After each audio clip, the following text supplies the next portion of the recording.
episode of Turn Left. I am your host, Indiana's own Dana Black, coming to you live. Yes, all the way live from Black Bro Studios, where we talk about Indiana politics from the left side of things. Y'all, are y'all enjoying this weather? Like, spring is sprung and summer is on its way. This is my time of year. Bring me all the heat.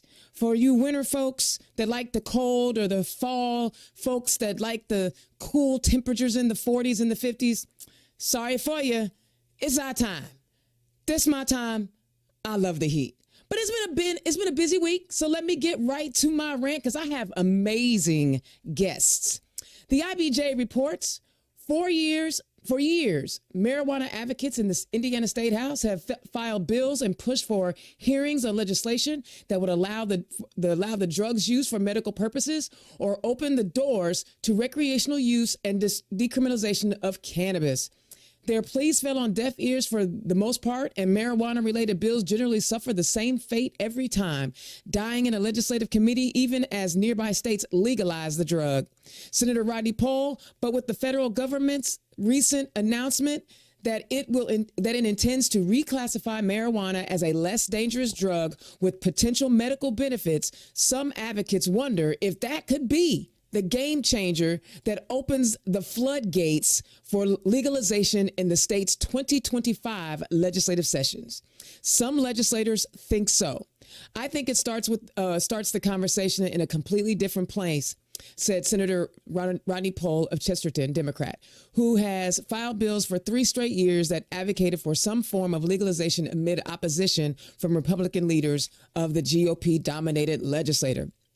Senate President Pro Tem Roderick Bray last week said he sees the debate as more relevant if the federal government makes a classification change, but hasn't said if he would be willing to consider any form of legalization.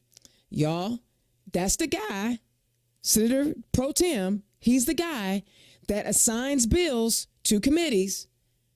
Y'all give him a call, send him an email, let him know. It's time. We're missing out.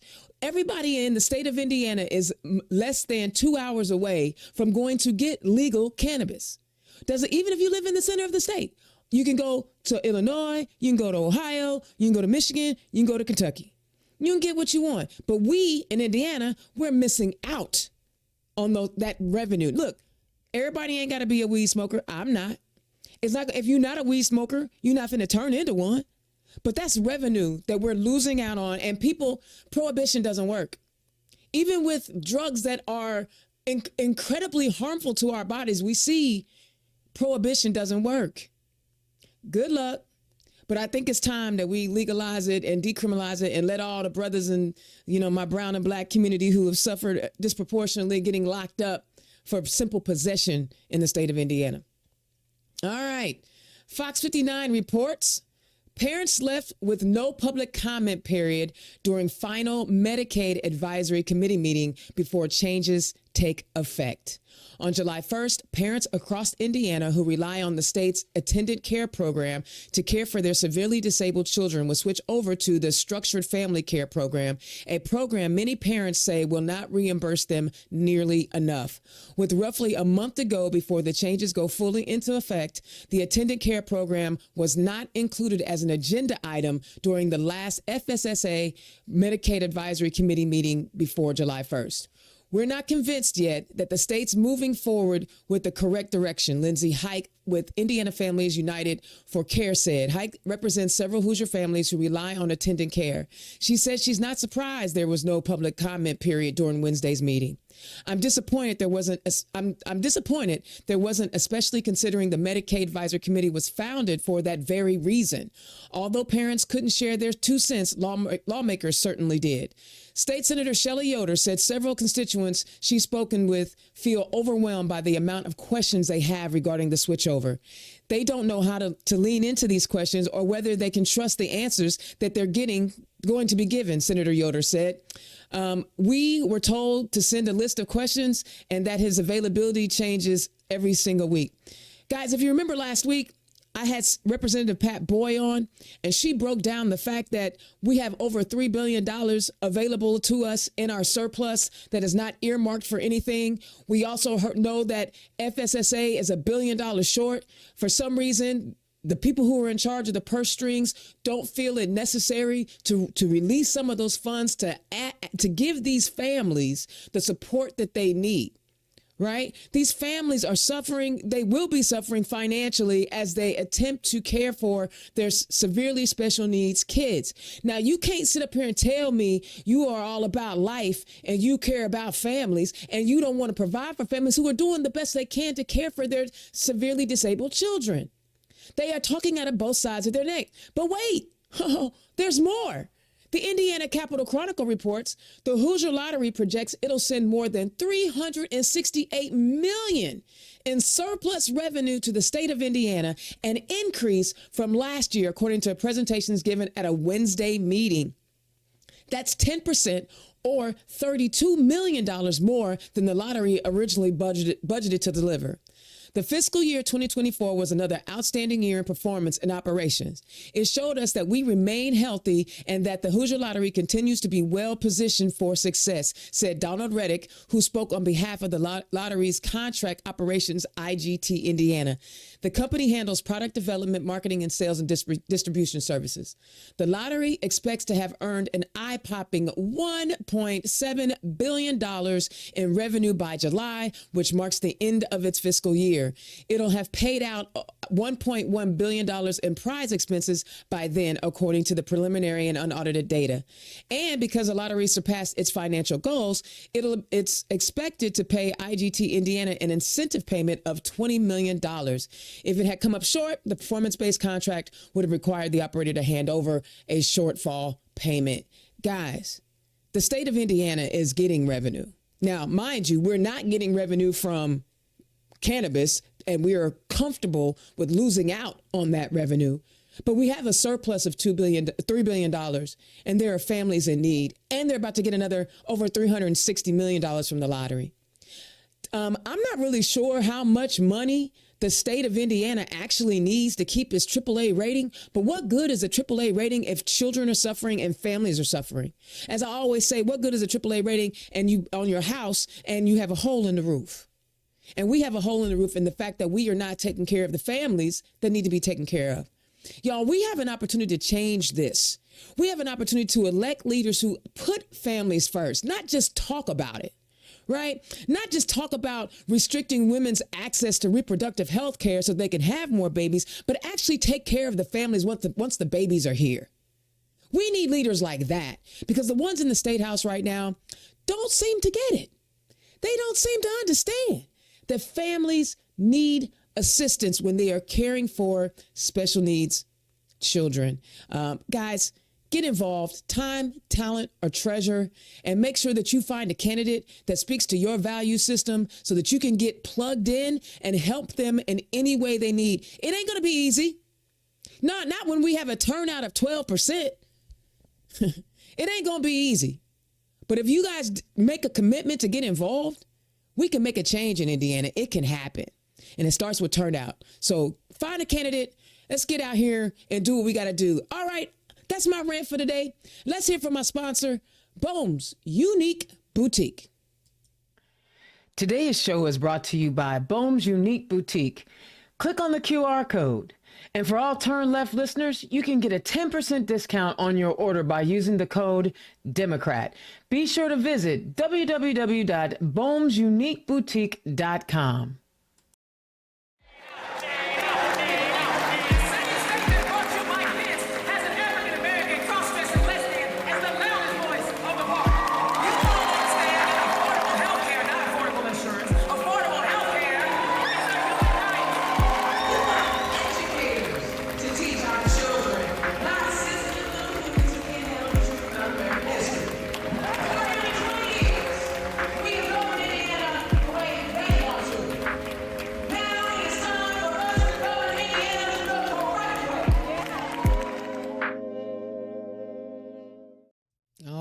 All right, guys.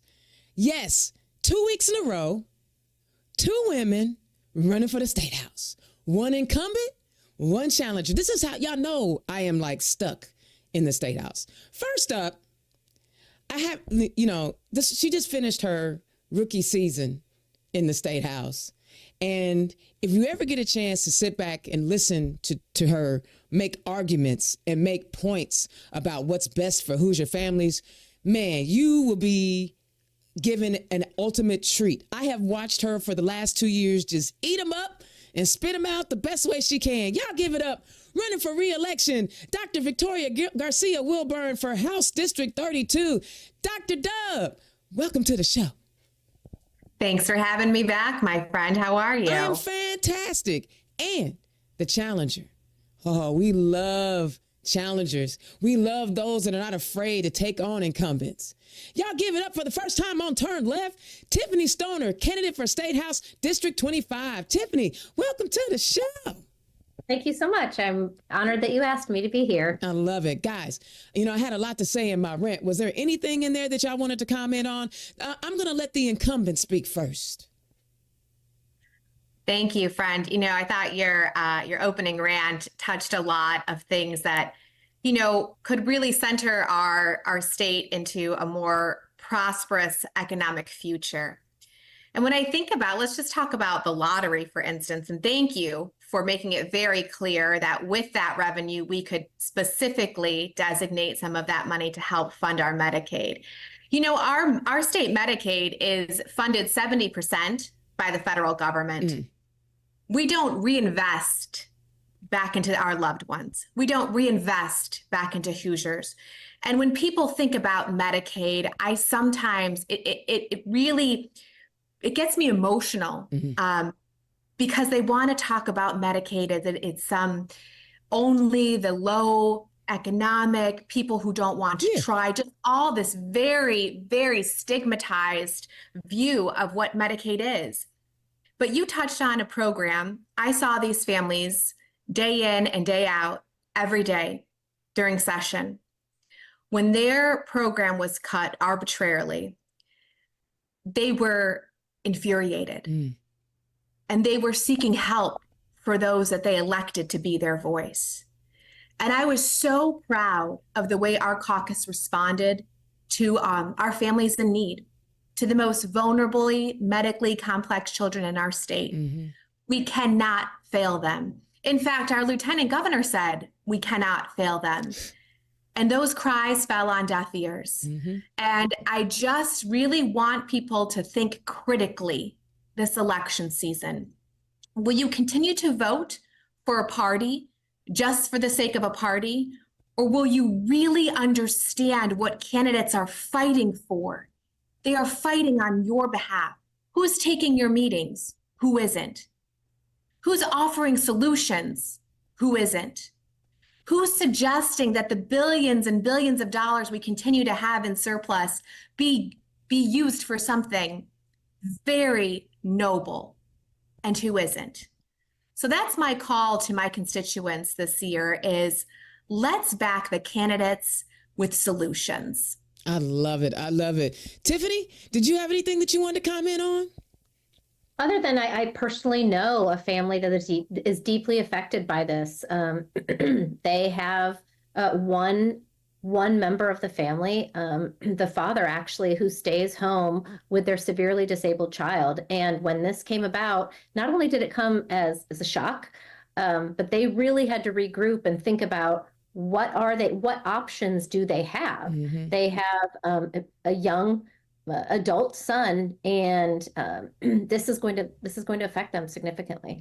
It's really scary that, again, we have these folks running around talking about family values and, willing to put, women's lives at risk to birth babies. But when the babies get here, no matter how they are in the world, they're not finding the same fervor to take care of these families. Y'all hit it on the head.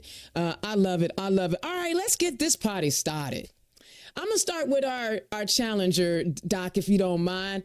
Tiffany Stoner, tell the people who you are and where you come from.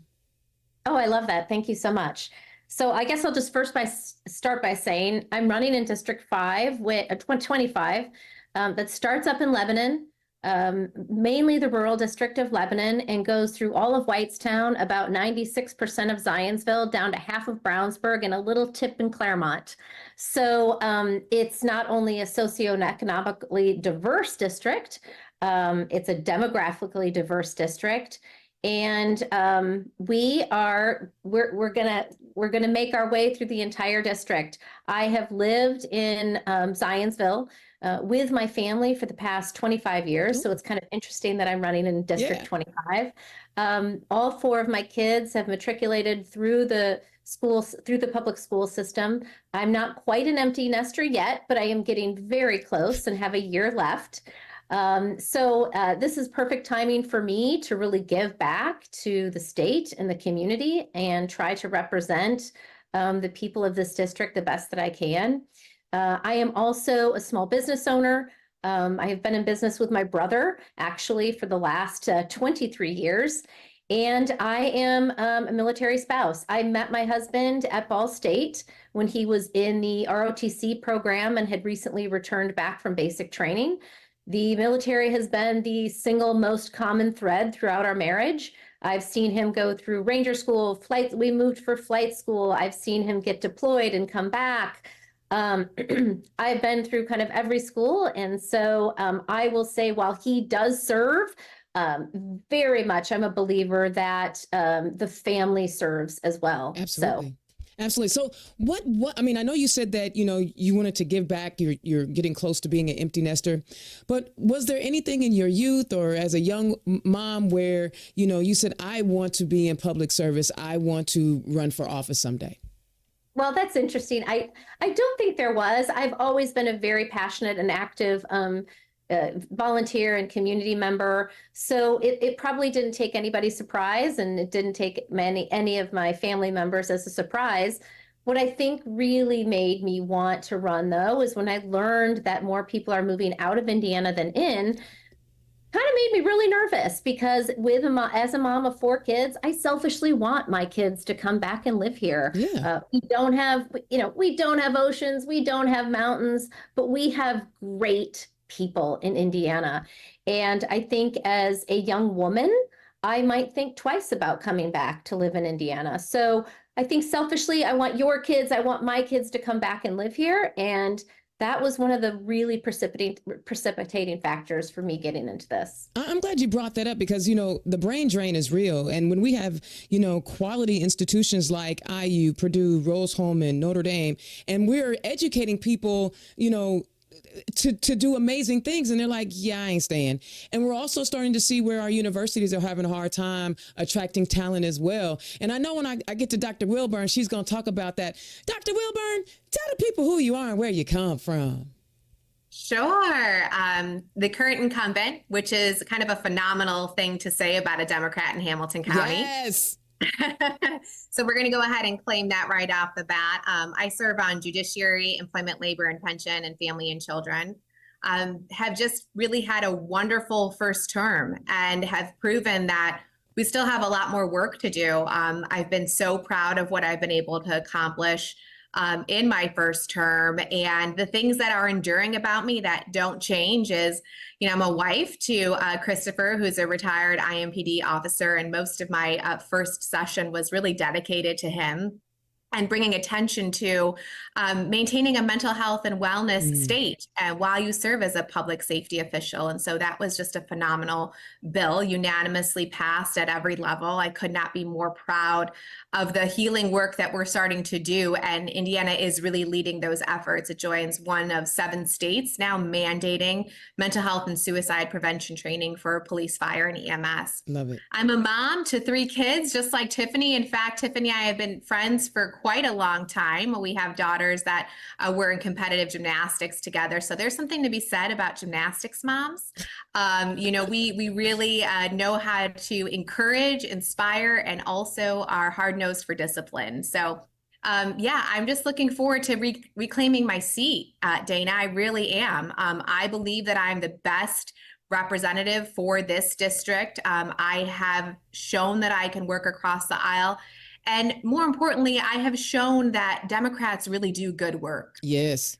and that we, when given the ability to get bills heard, are able to get some really phenomenal pieces of legislation passed and are able to get amendments through and just do some good faith work on behalf of their district. We don't have any time. We have no more time to play into culture wars.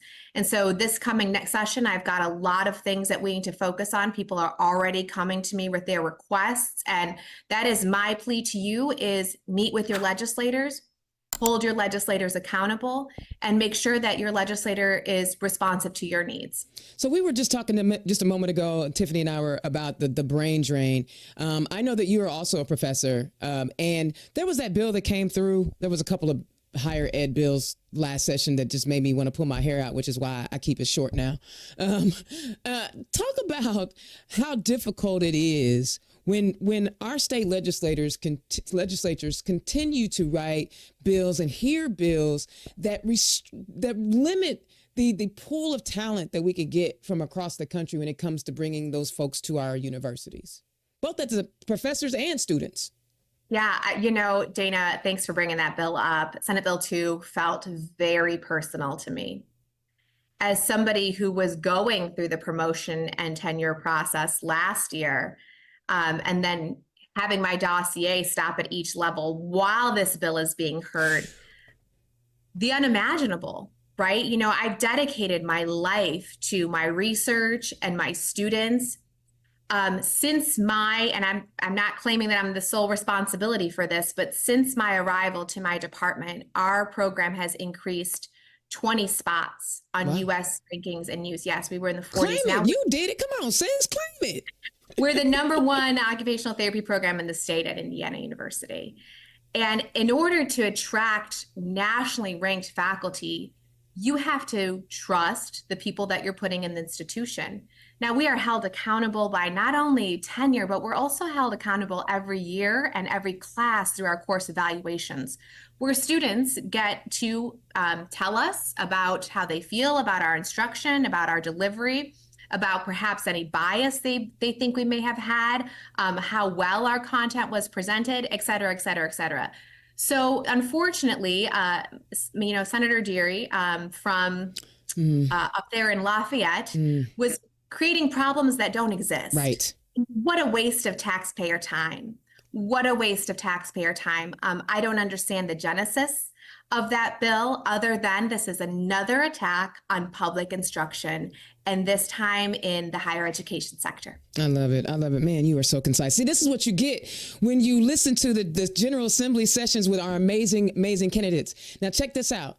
This is always a fundraiser. So click on the donate link so you can donate to our candidates tonight. You can do a generous one-time donation, or you could do a modest monthly recurring donation. There's always ways for you to help our candidates out, but please consider clicking on the link and helping our candidates, because they got to get yard signs. They got to buy water for their volunteers to go to knock doors this summer, and it gets hot. So guys, if you have a couple of bucks, please consider donating to our candidates. All right. Tiffany, you mentioned that you are a business owner.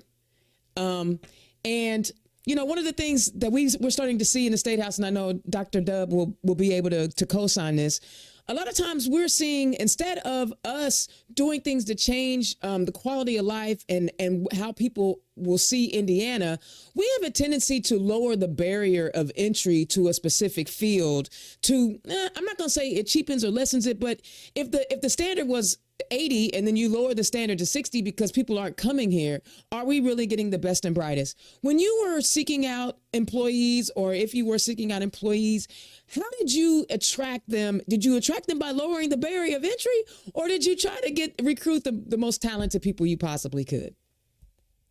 Well, it's a good question. I will say one thing that I found that was really interesting, and I learned this from somebody with the chamber, was that because I don't like to come in last. I don't like the fact that we're always having Indiana come in last in so many ways, right, or at least close. But and you hit on it, is that we are the 7th highest importer of students because we have so many excellent universities and higher education programs in the state of Indiana. Yet we rank 47th, I believe, in keeping those students here. And because we have such a significant workforce shortage, we just have we have the pick of the litter to keep them here. We've got to find ways to keep them here, knowing that we don't have oceans, knowing that we don't have mountains. We've got to keep, there is a really great ways that I think that we can find ways to keep young people engaged and want to offer Hoosiers something else. And are you, and both of you guys, are you seeing where when you're talking to either your employee or your student or fellow faculty members who, you know, like what they have to, what Indiana has to offer as far as economics, right? You know, low cost of living, you know, compared to our big sister, Chicago, obviously, right? It's centrally located in a place where you can get anywhere within 5 hours car drive, right? Are they telling you guys, Dr. Dub, that it's the legislation, not just culture wars, yes, they got that, but the legislation that hinders their, or, you know, is a decider for them not staying in Indiana? Well, for me, the biggest thing that I hear from my students is we're just not offering competitive wages. Wow. I mean, we have been trying to figure out how to make healthcare affordable in our state for as long as I've moved here, and I've been here for 2 decades now. But yet we're not able to, so we have these exorbitant, you know, hospital stay costs, medical costs.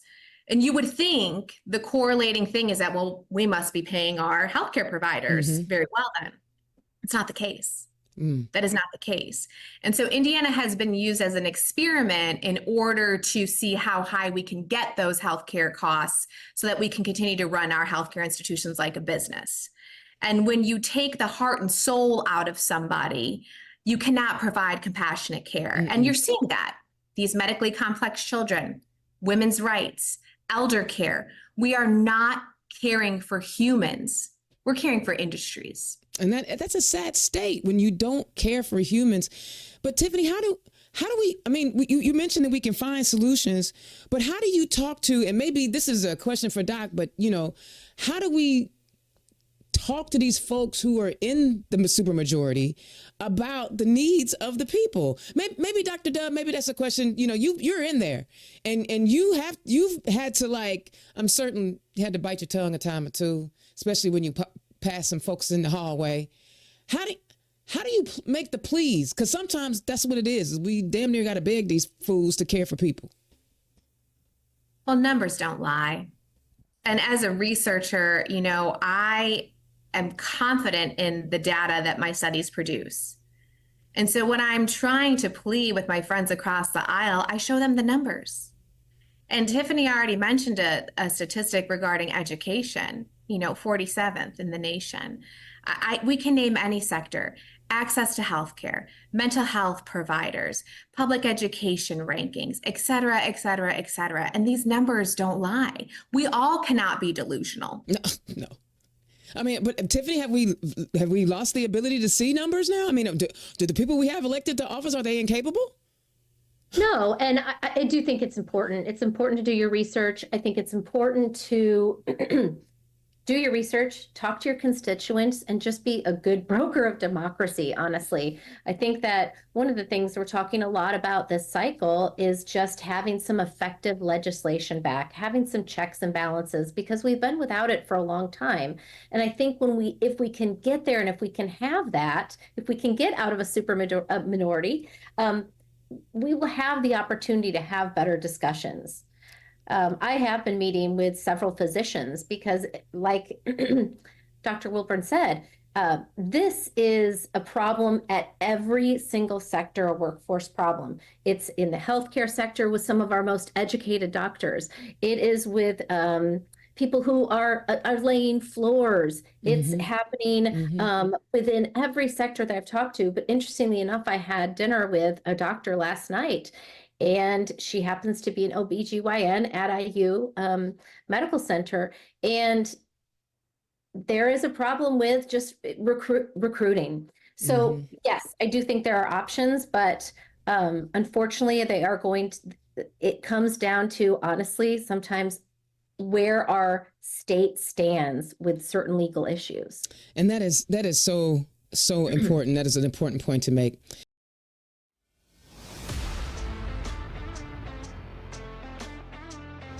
Hoosier Women Forward is changing the future of Indiana. In a state where half the population is women, only 27% of our elected state house officials are women. That's why we're empowering women to take the lead, run, and win. This program not only equips women with the skills to be leaders in our communities, it builds a strong network and sisterhood who continue to inspire one another to grow and lead in boardrooms, corner offices, and elected positions across the state. Indiana Hoosier Women Forward program is one of the best programs I've ever been a part of. It's really important for the next generation of female leaders to apply to Hoosier Women Forward. The amount of experience and expertise that we've been able to have access to has been life-changing. I am so proud to be a member of Hoosier Women Forward's sixth class of leaders who are changing the political landscape of our state.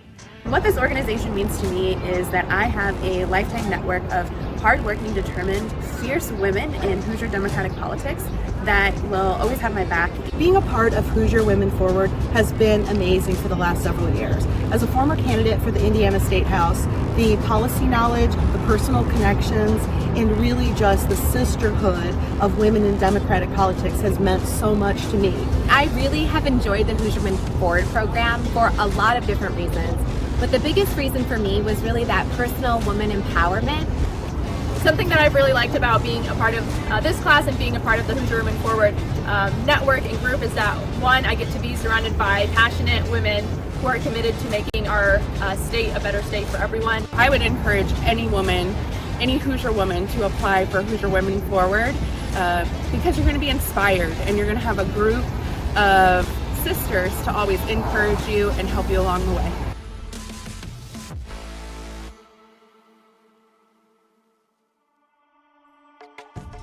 Democrats, are you looking for an affordable digital content creation solution? Then look no further than Black Pearl IT Solutions and Black Pearl Studios.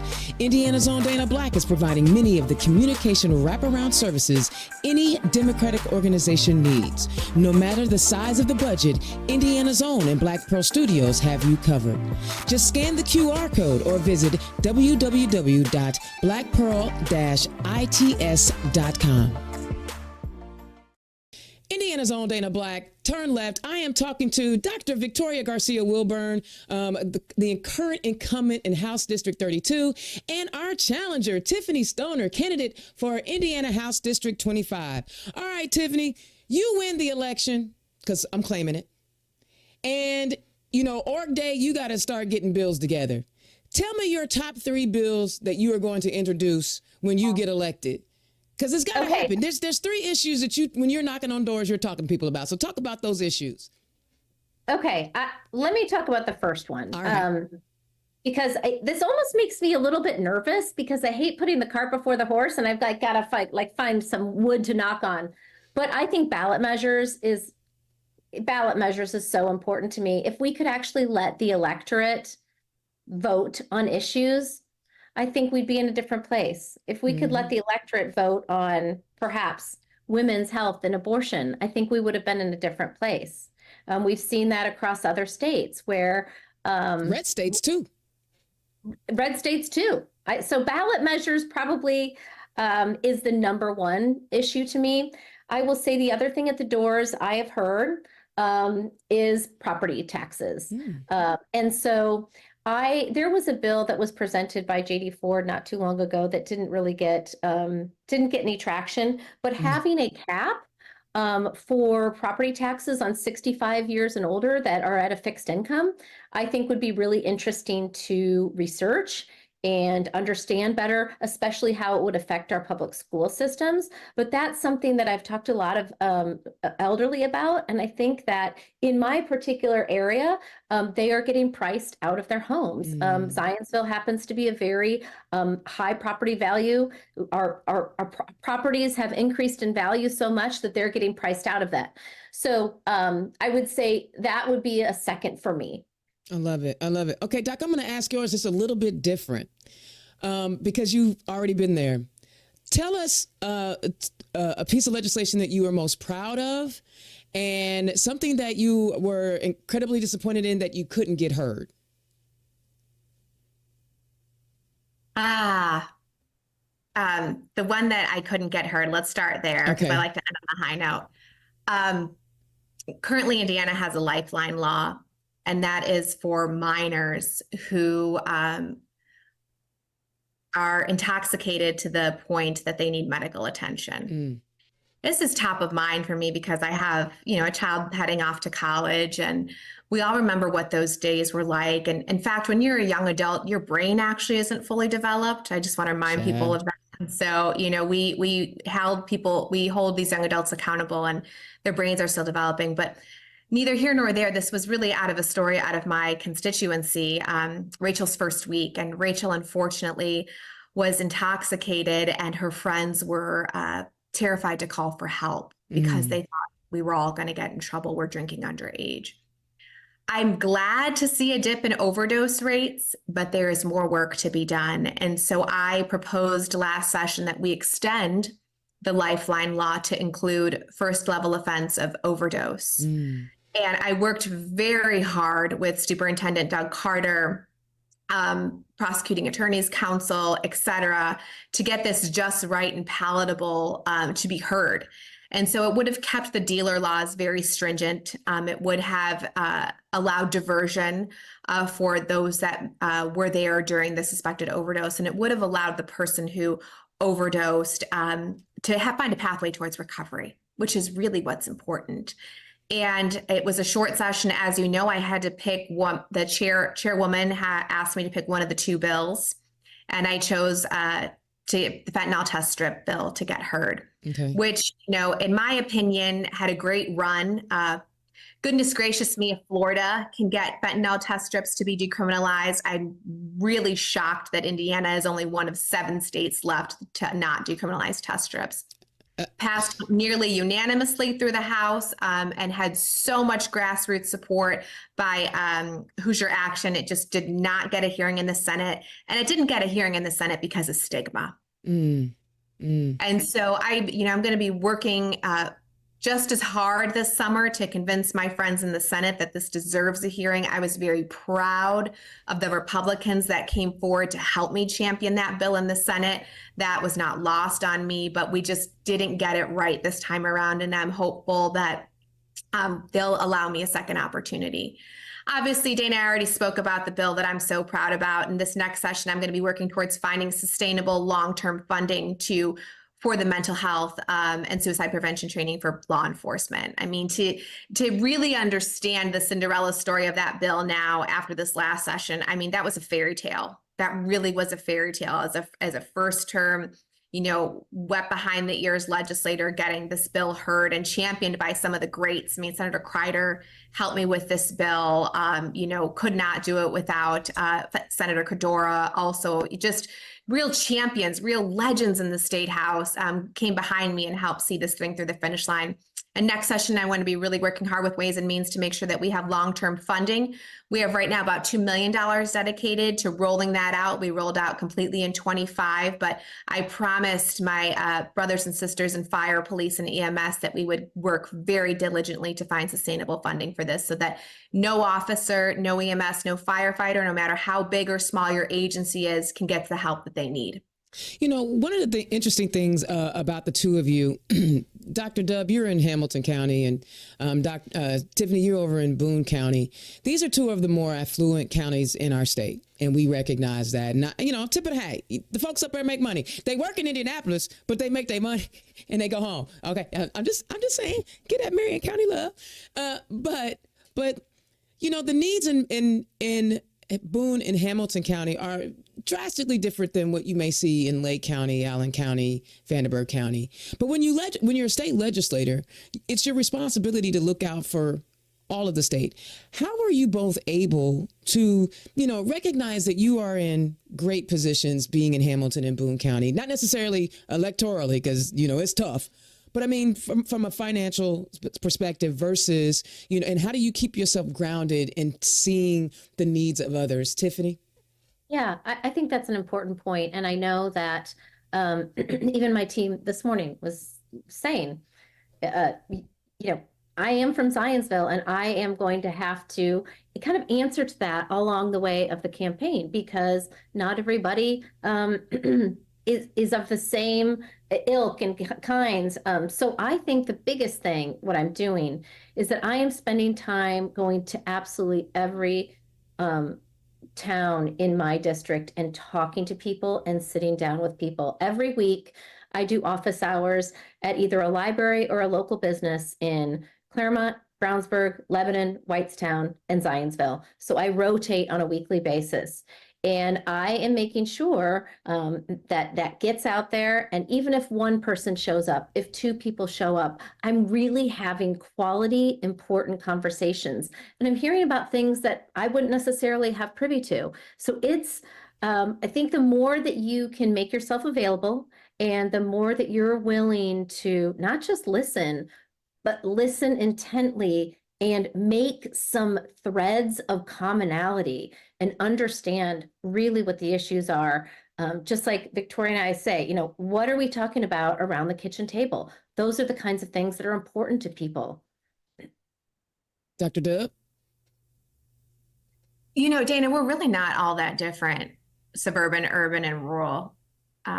We're all paying the same expensive gas. Mm-hmm. The highest, one of the highest gas taxes in the nation, by the way.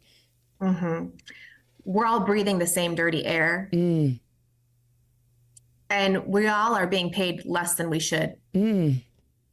So it's really not that difficult. I mean, and that's what I have to remind people. In fact, when I talk with my rural colleagues and on the other side of the aisle, you know, sometimes they want to do a little jab here or there about diversity. And I say, because diversity, Mr. Representative, also means low income and rural. Mm-hmm. Mm-hmm.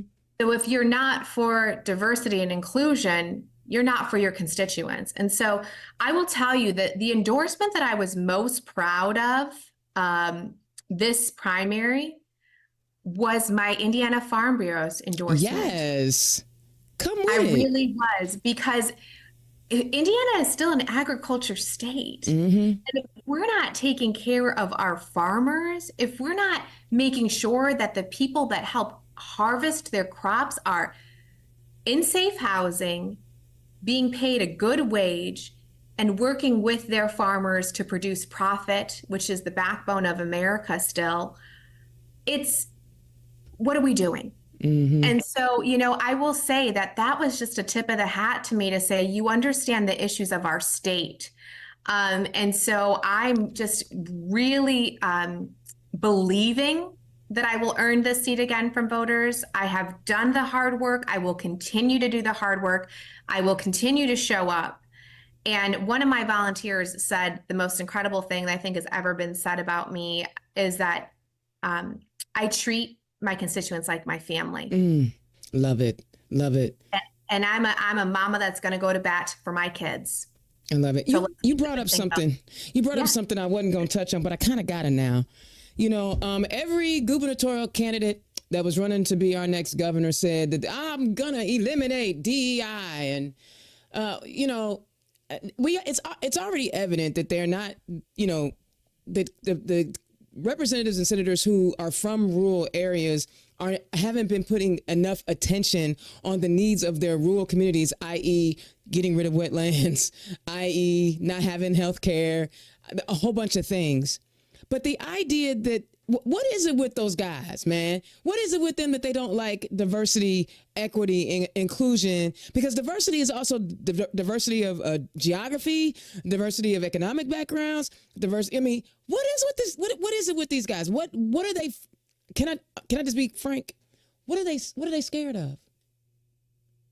That's you on Dr. Dub. Come on.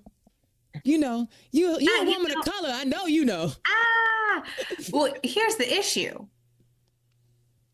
Give me something tangible. What is, when you are spitting vitriol and hate, your policies will reflect confusion and disorganization for the good of no one. I want a governor. I want a senator. I want somebody who's giving me real solutions to the issues that we're facing every single day.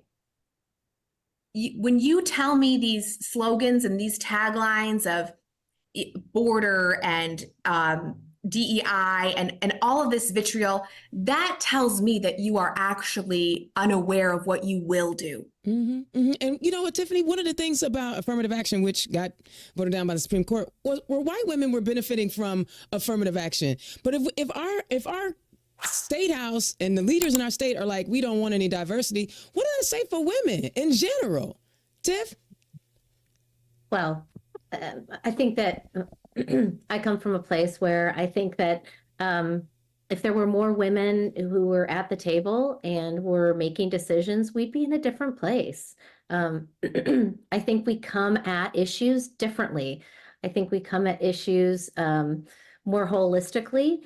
And so I'll say as a feminist and somebody who I believe in strong women, I think that we've got to have that. But going back to your D&I question, I think that I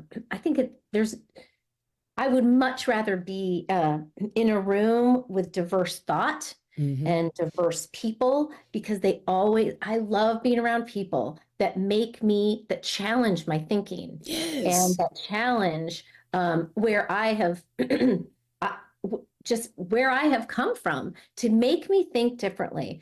And so without that diversity, you're just around people, you're just promoting groupthink. Yeah. And I don't think groupthink is good for anybody. I mean, I just don't understand the idea of these folks not wanting to be challenged. I mean, I thought that was like the greatest thing about growth. And I'm not talking about, height growth. I'm talking about human growth and the way we process things. I just don't understand the idea that we want everything, because Carmel, all the buildings look alike. And I'm like, why does the Taco Bell look like the McDonald's? That don't make sense to me. But because there are people who literally believe if you are different, then something is wrong. And we've got to change that mentality. One of the things that I'm excited, I want to touch on real quick, and this is not to deflect from how you women are as amazing women, but you both are married to servicemen, one in the military, one served in law enforcement. And I actually knew Chris before I knew you, Dr. Dove. Me and Chris worked at the state house in the city county building together. What? I know. Yep. What about being a spouse of someone who is willing to put their life on the line on a daily basis? How has that helped mold you into leaders? Because you have to, you got to compartmentalize sometimes. The sirens go off or to get the call that they got to be deployed.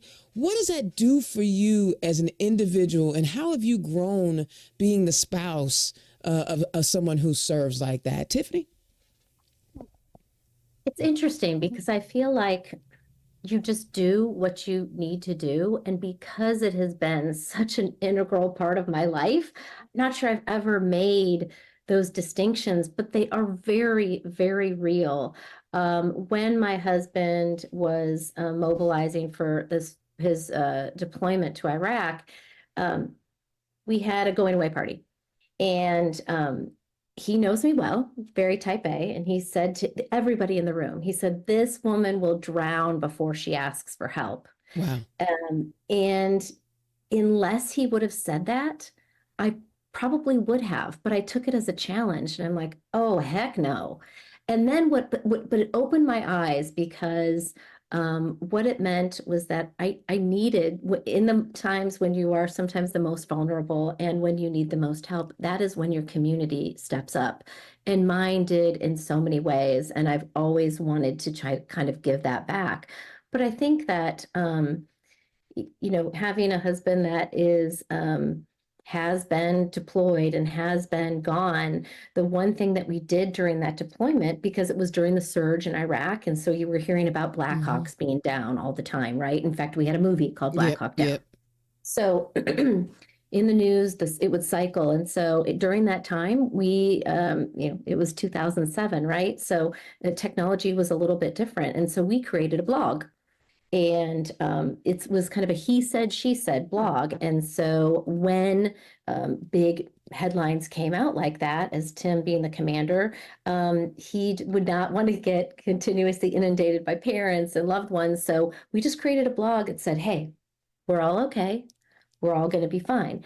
And then on the other side, I was kind of telling the story of what it was like to be behind. And so I think they're very separate stories, but they're very integrated, and it's really important to tell both sides of the story, because I do feel like military families and spouses and families of the police and fire, we all have a public service duty, and we do all serve. I love it. Dr. Dub? Yeah, patriotism, love of country, serving in public safety capacities, those don't belong to a party. No, they do not. Absolutely. I want to say that real loud and clear. No. Please. And so one of the things that I really wanted to be very vocal about was my support of my husband and his profession, his former profession, because those have been hijacked to mean one party. And so we have to rewrite that narrative because there are so many of us that don't like that. Don't appreciate that has just swung just to mean one, because you are patriotic or because you are a law enforcement, you must be this. And that's, our country's better than that. Our country was the great experiment, right? And so how can people with different opinions and professions and religions and genders and et cetera, can we all coexist in peace? And there have been so many attacks for us to be divided that I wanted to make certain that I would put front and center the things that united us. Because when Chris would step out of his police car, guess what? He's got your back as somebody who called for help, and he doesn't care who you voted for. He doesn't care what you look like. He doesn't care about how much money you make. He got out of that car, and if you called for help, he was going to be there to help you. I love it. And he can sing. He's done a few Pacer games along the way. But what I have to tell you, you're right. They do want us to, they don't like the narrative, or they only want the narrative that, Black folks, people of color don't like the police. So much true story. When I was working at the city county building in the IT department, I don't know how to stay in my place, and my mouth is big. So not everybody likes that, right? So I think my leadership was trying to set me up to see if I could be successful, thinking that I wouldn't be. And they gave me IMPD as my customer. You have to, as an IT business analyst, that's your job. You be the go-between between the tech people and the end users. And at one point they asked Chief Roach, like, yo, is Dana okay? Do you want us to give you somebody else? And Chief Roach was like, nah, we love Dana. Because what am I going to do? Go around talking about F the police at work? What did you think I was going to do? Because that's what they want. That's the narrative. And even some of us are caught in those stereotypes. And you're right. Patriotism isn't just about flying a flag. It's not just about standing up for the national anthem. Love is about criticizing what something is. If your child makes a mistake, are you going to go, it's okay, you didn't even make that mistake, and then let them keep living in a world where they think they can do no wrong and not improve? So my criticism of America is always that we can be better, because you promised us in the document you said we the people, and you didn't give me no caveats. So let's make it better. I love that. Y'all are very family oriented. You got kids that do the gymnastics and flip around and tumble on their heads and stuff like that. I will tell you this, Dana, though. Here's something that's really important to know. And that is, we have several candidates across the state that have a military connection. We have several veterans, Democratic veterans, that are running for the state house. And so that I've interviewed a few of them. It isn't owned by one party. You're right. There are some connections, and we all are patriotic. This cool thing about our party, we have a minister running down in Bloomington. They want to hide the same thing with religion. They want to yes. They want to hijack religion, but we got a minister running, and he even admits, but then I saw what Jesus said, and that ain't what Jesus said. I love it. Guys, there's an opportunity for us to really make some changes. And if we don't do it in this election cycle, we are going to be in a world of hurt for years to come. And redistricting is only 6 years away. right? It's not that far away. And we have got to start building momentum. Talk to me about the things you are saying to people to encourage them to be civically engaged and to get out and get registered to vote, and to not just vote for you, but to get out and vote. Dr. Dub, what are you talking about? What are you saying? Well, I'm saying there's room at my table. You know, I mean, I have a lot of people in my district who are disenfranchised Republicans. They don't know what happened to their party. They don't know if it's ever coming back. And I'm not asking them to be, you know, blue dog Democrat, come on over. I'm saying there's room at my table. I hear you. I'm willing to represent you. Let's talk about what we have in common. Let's compromise where we don't see eye to eye. But most importantly, let's do good on behalf of all Hoosiers, because I know that's what you want. That's what you want from an elected official. And so there's room around my table. You can be an independent.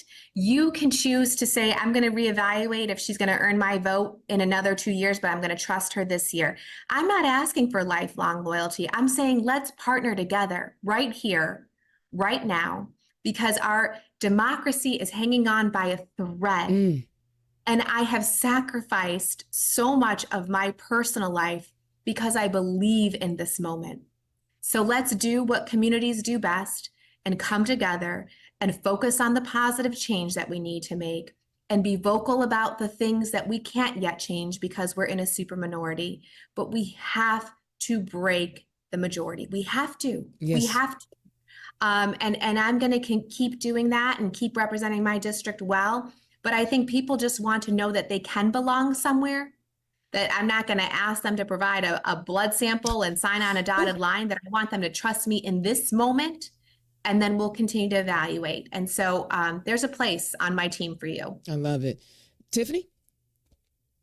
Well, I would say ditto to absolutely everything you said, really. But after knocking on thousands of doors, what I know that people want is they want safe, they want vibrant communities, they want good infrastructure, and they want well-funded schools. And so I am talking more about, I am running as a Democrat, clearly, but I'm talking about issues. And I feel like more people are willing to talk about issues because they're so tired of talking about parties, and they're so tired of the far left and the far right. I truly believe there are more people that are in this Bell kind curve, of baby. middle place, and they just want some civility back. They want some sensibility, and they want effective legislation about issues. So honestly, I have a lot of friends that identify as Republicans, but man, they are behind me not because we're friends, but we share the same values, and we really share the same opinions on issues. And I think that's what it's going to come down to. We had a dismal turnout, as we know, for the primary. I have very high hopes, and data shows that this will be different as a presidential year. But we've got to get people to not vote straight ticket. Yeah, that would help.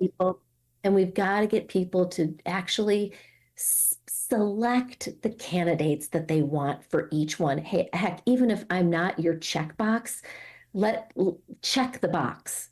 And I had somebody really interesting, a Republican, tell me recently, and I love the notion of this.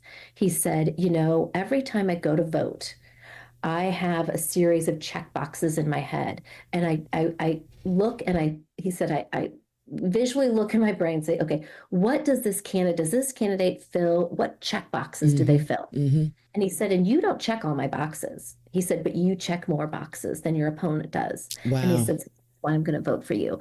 And if people just spent the time understanding where their candidates sat on issues, I think we'd be in a lot better place. And I think less people would be I'll call, maybe the lazy voter and just hit the straight ticket button. I feel that. And you know what? I love that you talked about knocking on doors. Guys, isn't it, because I ran in District 88, right? Which was in 2016 was the Geist area, Hamilton and Hancock counties. And one of the things that I loved most about knocking on a lean Republican door was I've never had a politician knock on my door. Oh gosh, all of the time. And they feel validated and felt heard, that someone was willing to just take the time, to go talk. And I know you guys have experienced that as well. Because I know that they tell us in training, like, leave the R's alone, but no, they need to know that I'm out here and willing to work. And I know you guys are running in those, well, I don't know. I can't call Dr. Dubs the district a red district because she won it, know. Surprise. The conversations at the door are so important. And you learn so much, but really, I think the people that are willing to answer the door and have conversations there, you walk away and you've both learned something. I love it. All right. Guys, can you imagine our hour has gone by so quickly? Tiffany, tell the people where they can find you. It's super easy. TiffanyStoner.com. I love it. And I love your last name, by the way, especially since we was talking about cannabis. You got to play into what you've been given. Yeah, I think I've been a stoner longer than I was a row. So there we go. And do you have any events coming up? I do. We are having one we're really excited about. So I'm a summer solstice baby. So I was born on the cusp on June 21st. I'm June 14th. There we go. All right. So my team has put together a summer concert kind of in the rural area of Zionsville, and we are having the Carmel School of Rock Band play. And the week before, during your birthday, they are going to be in Rio for a competition. So it's going to be and we're going to have a food truck. It's just going to be a fun night out. I'm excited about it. Tell us where that is again. It will be, it's going to be, tickets are on Act Blue actually right now. I love it. Okay. Well, guys, go to the Tiffany Stoner Act Blue page and get you some tickets to that event, because that sounds wonderful. Dr. Dub, tell the people where they can find you. Wilburn4Indiana.com and all social media. So and do you have excited and my event plug is we'll have an event in Nora. I do represent a portion of Marion County, and that's going to be June 26th at Big Lug or / The Roost. It does kind of some cool things there, great party room. So we'd love for you to join us. And, I'm just excited that we're keeping this momentum going. And I know that we're just getting started. I can't wait to work with Tiffany next year in the State House. I know she's going to cross the finish line. And we're just going to keep going, and we're going to keep doing the good work that we know that we do, because moms change the world. Well, that's it. And I believe in both of y'all, and I am really excited about this. You guys are so intelligent. Like you break things down. You're clear and you're concise. You have to pontificate with huge words. You talk in plain language, and that's what gets people excited and motivated. I wish the two of y'all I'm giving y'all luck because y'all need the luck, but y'all are amazing women. Tiffany, did you do Who's Moving Forward? No, I did not. Okay. I got invited, and I just said, hey, I need to get past this November date first. All right. Well, get yourself next year into Who's Moving Forward. We're going to give you a pass this year. Who's Moving Forward is churning out some amazing women. Dr. Dub was already amazing before she went through it, but she's also an alum. Who's Moving Forward are winning. We're winning races. We're winning as county leaders or party leadership at all levels and supporting candidates all over the place. So get involved with Who's Moving Forward. Ladies, thank you so much for joining me tonight. I really do appreciate your time. And I know y'all missed knocking doors tonight, but my listeners will love it, and I will catch y'all on the flip side. Thank you, Ms. so much. You're a great host. Take care. Guys, I'm telling you, we have amazing candidates. We have the best candidates, right? You just heard from these phenomenal women. So here's my call to action for tonight. And I'm taking this from Native Land Pie. It's a call to action. The holiday is here. It's Memorial Day weekend. First of all, thank a union for getting us some holiday pays. Hello. Thank you, unions. But also it's about thanking those that have served our country right? Think about the sacrifices that so many have made for our democracy. I mean, people that stormed the beach in Normandy, or those that we lost at Pearl Harbor, or those that we sent to Vietnam or Korea or Iraq or Afghanistan, all the places that we have sent our men and women, young men and women, to defend democracy. Are we going to allow an orange clown to throw all of that away? Are we going to allow his sycophants and his bootlickers to throw all of that away? Because they want a strong man? He ain't really that strong, dude. He can't even stay awake at court. Why are they following this guy? And Senator Mike Braun is the worst of them. I said it. That's why I take my guests off the camera when I'm saying these kind of things, because they don't want to be. But I'm telling you, anytime you rave about getting an endorsement from somebody that's on trial for fraud, has lost a civil case for fraud, and has been hiding documents and classified documents, and has been convicted of rape, why do we want this person leading our nation? So while you're chilling this weekend, eating your barbecue, I'm going to be on a beach. While you are chilling this weekend, think about the people who sacrificed for our democracy and figure out what it is that you can do to help protect it. Because we're no longer talking hyperbolically. This is real. So get involved, do your civic duty, and find a candidate to vote for, and get out and vote. But in the meantime, enjoy the long weekend. I will be off next week because I am going on vacation, but I'll catch you after I come back. And just enjoy your friends, family, hug a loved one, and I will holler at you next time. Peace. Turn Left is the property of Black Pearl IT Solutions. Executive producer, Indiana's own Dana Black. Music by www.bensound.com.